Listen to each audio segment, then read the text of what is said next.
Do we have an intangible self that's somehow separate from our body? What are the assumptions that have come to underpin our modern understanding of psychology? And is the soul just a relic of the past?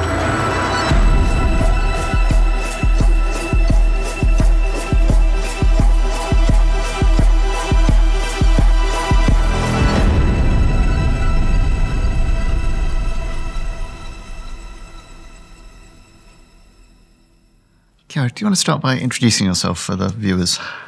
Yes, sure. My name is Chiara Thumiger, and I am an historian of science and a classicist.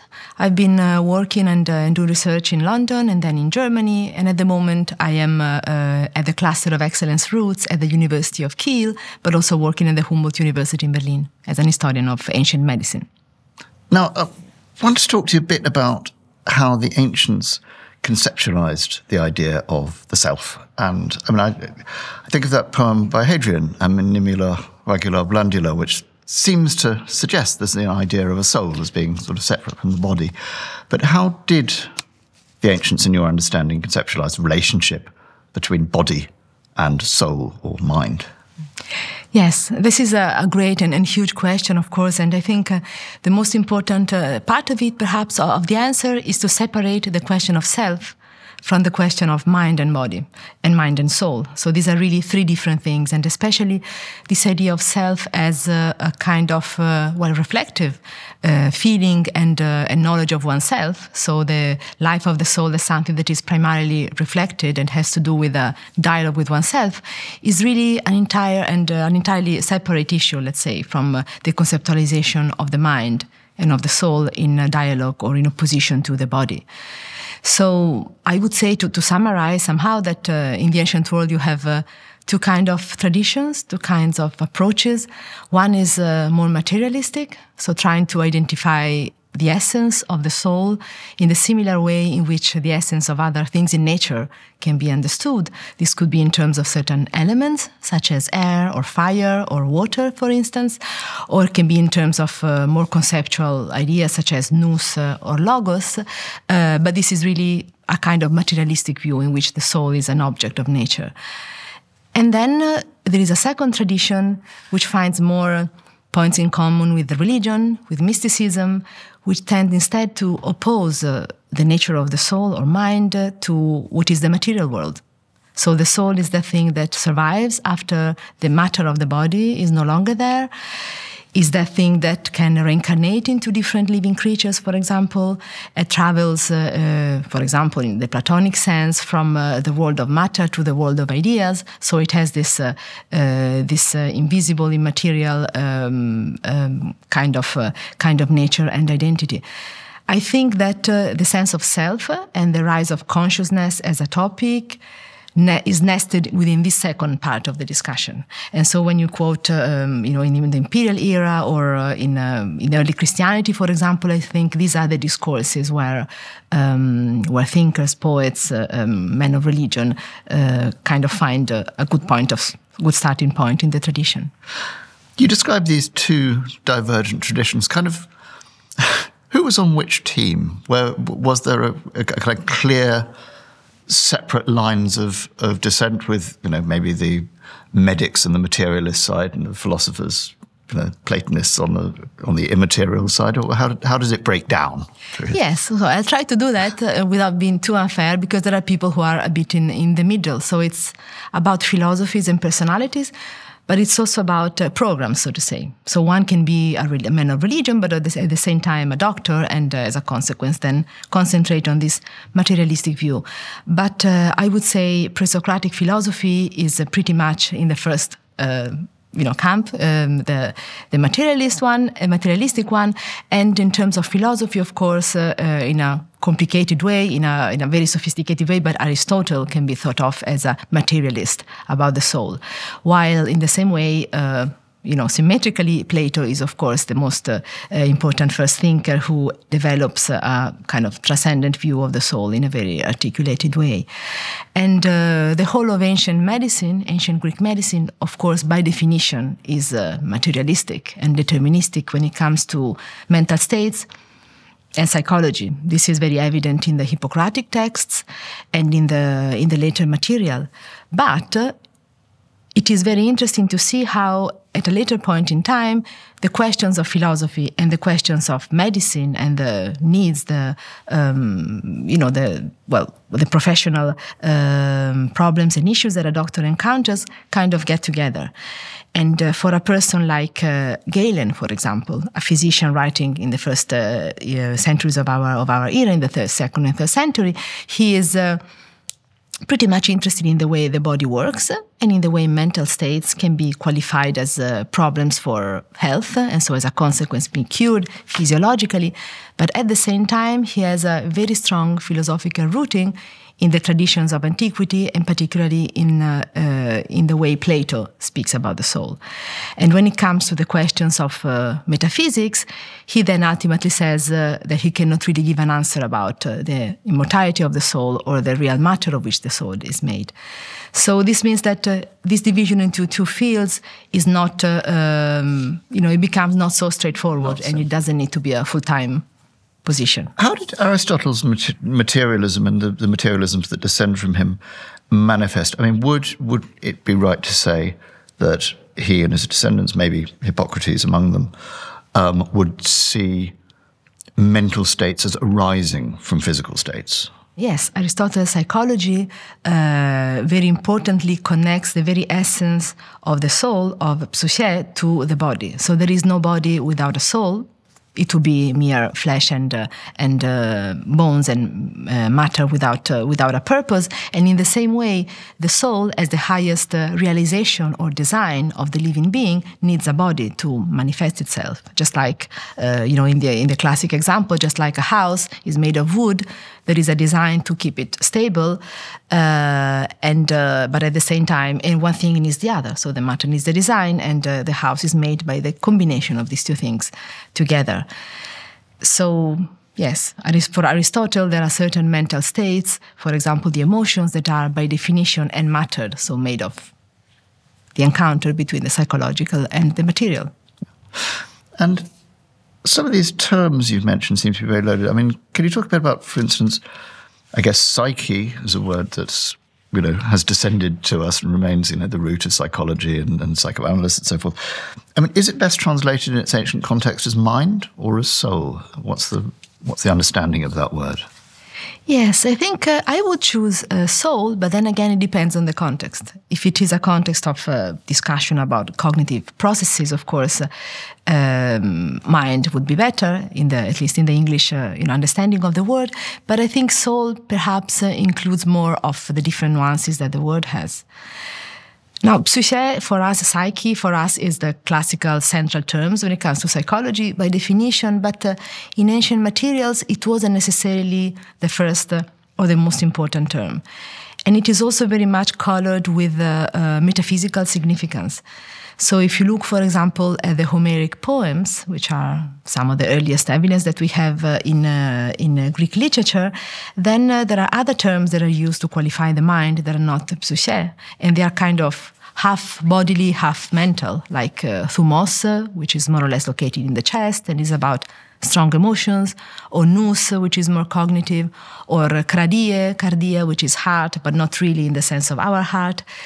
And psyche is there, but it's there more as a kind of identifier of the individual person and something that leaves the body after death, through the mouth, for example. It's like in point of death, the soul escapes and flies to Hades. So in this way, I think soul perhaps is the best translation because it comprises all these different meanings of the term. And does it have a sort of religious context as well, particularly? Yes, I think in ancient mysticism, for example, I'm thinking of the Orphic evidence.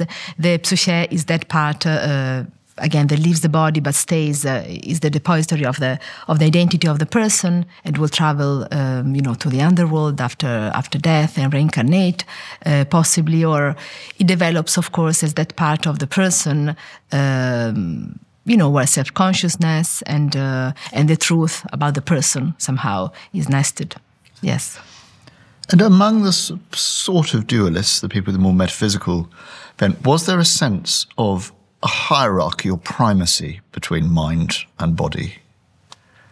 Yes, I think absolutely. I think it's with the exception of the medical writers, perhaps there is always this idea, and Plato is the one who spells it out. I think from the earlier authors, most clearly there is this idea that just as the mind is the closest thing to the gods that we have, and is immortal, so obviously and naturally it has to govern over the body.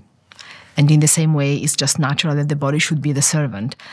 So this is a clear way of putting it, but also in Aristotle and in Galen, in medical writers, a kind of hierarchy within the body is established, where certain parts are better, are of higher order, so to say, than others.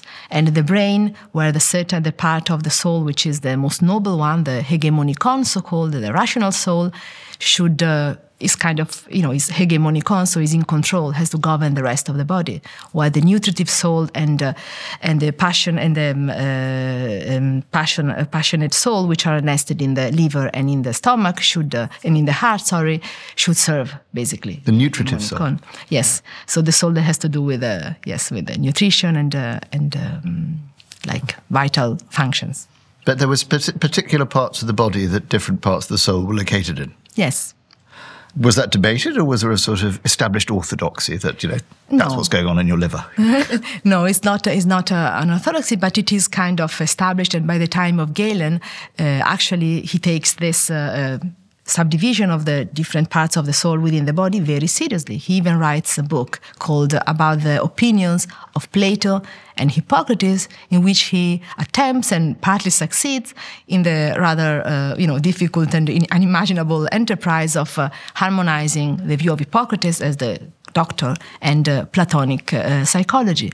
And the idea there is that you can think of the soul as located exactly in the brain for the part that is logic and has to do with reasoning, in the heart and in the liver for the parts that have to do with nutrition and the growth and with the passion. So was that an attempt to, as it were, syncretize these two schools of thought, synthesize them? Yes, absolutely. And in the case of Galen, this is it's not only a matter of doctrine, a matter of philosophy, but it's also a way to somehow justify and reinforce his own authority as a doctor and as a philosopher, because Galen wanted to be both, by appealing himself to the two most important authorities in his views of the past, and these were Hippocrates and Plato, and of course the version of Hippocrates that he ends up presenting is not necessarily the most faithful one to the original, but of course this is part of a long history that develops itself.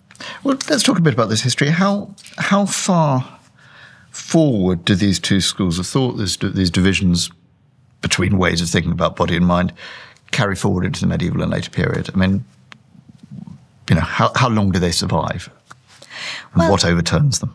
I think, to be honest, that even in contemporary neurosciences or theory of mind studies, the questions remain pretty much the same, and the main problem, is basically the same one that Plato faced in the Timaeus, or that Aristotle discusses, and that the doctors have to deal with, namely, how come that soul, that body and mind seem to be in one way or feel so separated from one another, in essence, in the quality of what they can do, in extension. On the other hand, how come that the states of the body can have such a strong impact on our psychological and mental feelings, and all the way around, that how we feel in the mind can sometimes undermine our physical health and our bodily health.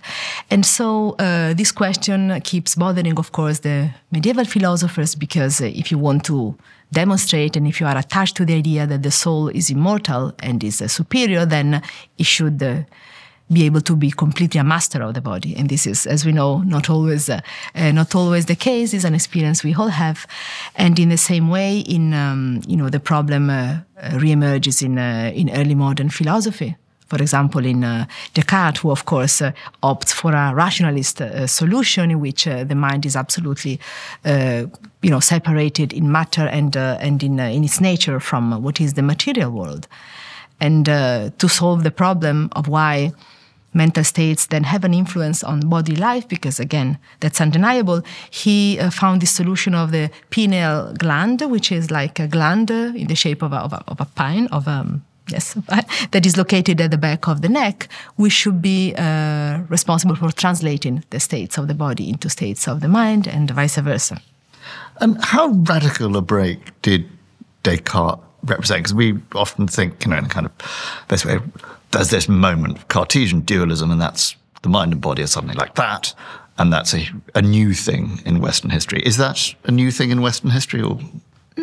Honestly, I personally don't think so, in the sense that, again, these questions and this way of putting the questions has always existed. And so what we have with Descartes is a strong statement that will be very influential, and especially very influential in terms of historiography. So if you read most histories of ideas about the mind or theory of mind, you have these pointers of dualism. There is Plato, and then there is Descartes. And this, of course, again, in terms of visibility and in terms of historiography and narrative, these are two very important points. But the story is much more complicated, and I think it is a kind of dualism that is always there, and it depends on the different phases, but also of the different projects and contexts and genres where the ideas are discussed. And how do you see the sort of dualism of Plato differing from the dualism of Descartes? What does Descartes bring that's new to the table? Well, I think in the case of Descartes, the focus is very much about the cognitive part, as opposed to Plato's desire to combine this with the nature of the body.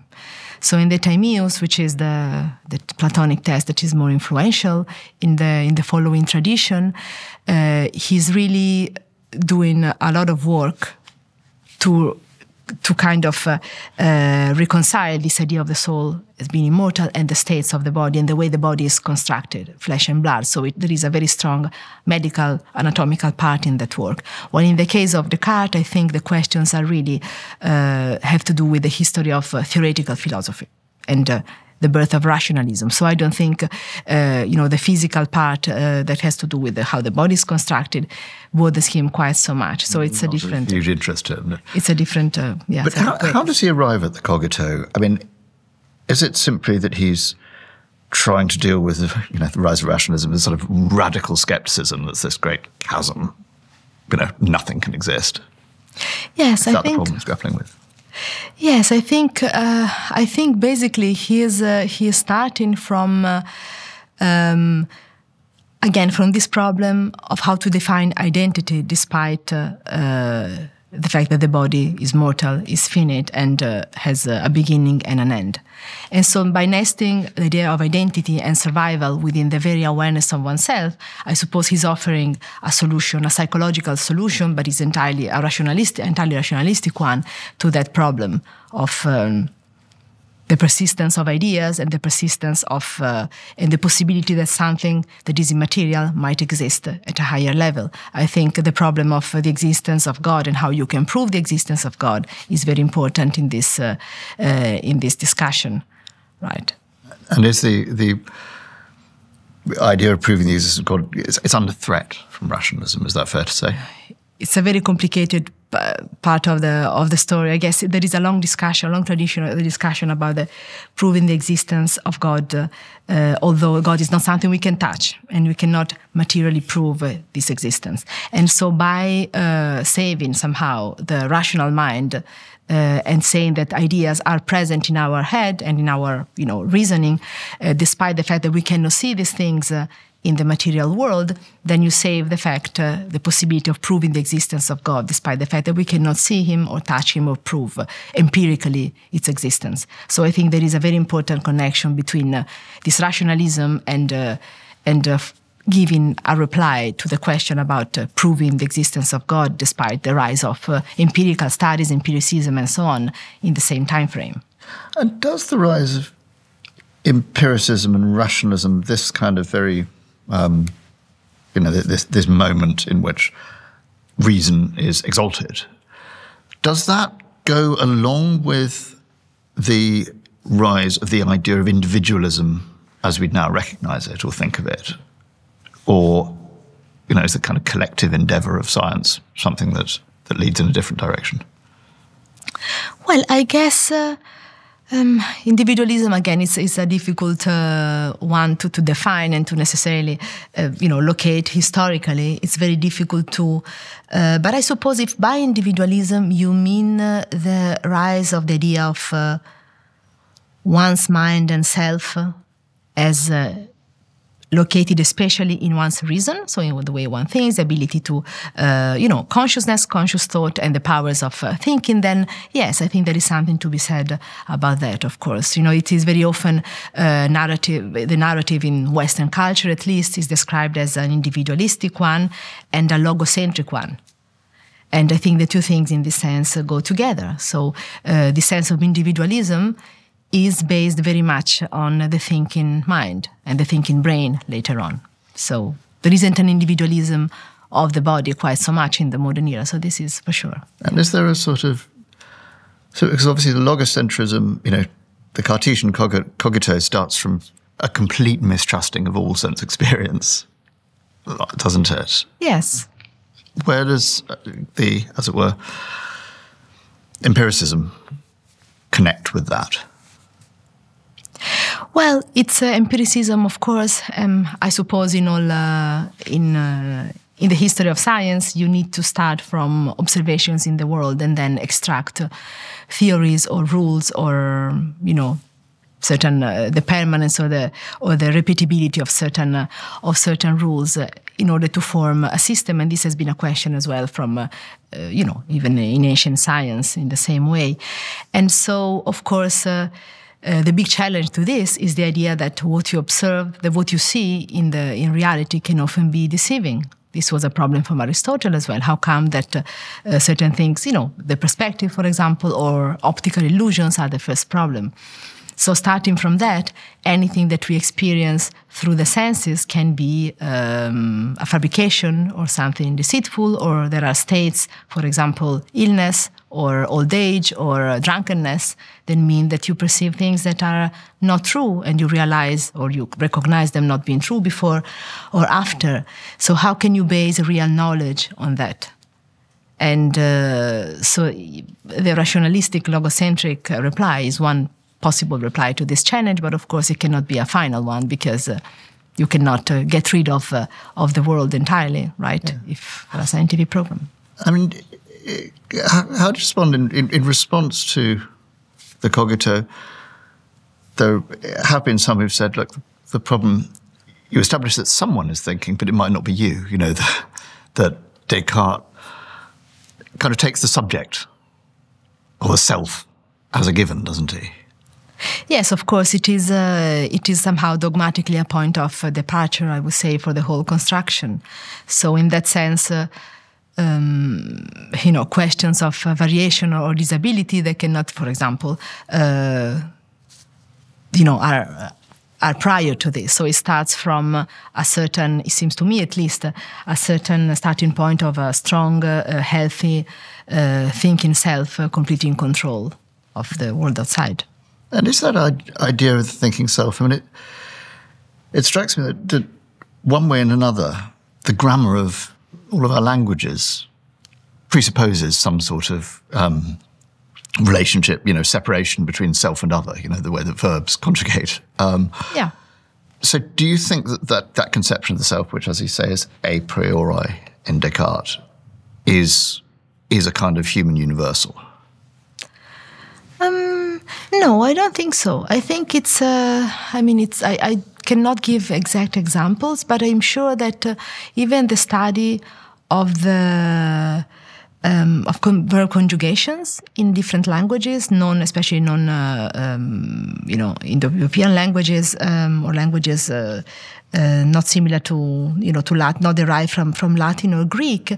I think there are different persons, for example, and different ways of conjugating verbs. One example about Greek, you have a form which is the dual form in Greek. This is not, of course, a radical difference from I, you, he, she, it, and singular and plural, but this is a plural that has to do with two subjects. It has the first person, the two of us, and the second, the two of you. Now, what is the, what does this add to a discussion or to a kind of, sentence formation that is only based on singular and plural? So I think there are variations that are possible linguistically, and I think in terms of the rest of the world, I think the focus on the thinking I and on the individual subject is not necessarily the same also in other cultures. And my impression is that Eastern cultures and philosophies have a lot to give in terms of challenging this idea that the ego should be so universal. And do you see some of these ancient ideas about mind and body sort of potentially, as it were, coming back as our understanding of the universe becomes much, much less materialistic and clockwork than we thought initially it was? In the age of reason, we had this idea of the clockwork universe, logocentrism. Do you think that's now in retreat? Yes, absolutely. I think in one important strand of cognitive studies at the moment has been for the past 30 years, perhaps, have to do with the idea that the mind is no longer just a function or an expression of the brain, but it's rather located in some way in the body as a whole, and also in the interactions of the body with the world outside. So in some way, giving an extreme example, you can talk of the pen with which you write or the mobile phone you're using as an extension of your mind. And the mind is no longer only located in the brain as an organ, but also in the physical sensations and in the way the body moves. And, for example, our vision, the way we elaborate thoughts have to do with our ability to move our body, for example, in space. So all these ideas, use a lot of the reflections that you find in Aristotle. So Aristotle, the anima, and the way he speaks about the emotions, about movement, and especially about fantasia, the mental images that are responsible for memory and the elaborations of sensation by the heart, which is the center for him of cognition, are very useful and actually have been, are recognized to be a very good contribution to cognitive embodiment at present. Aristotle was right all along. Yes, exactly. That's it, yeah. Chiara Thumiger, thank you very much indeed. Thank you.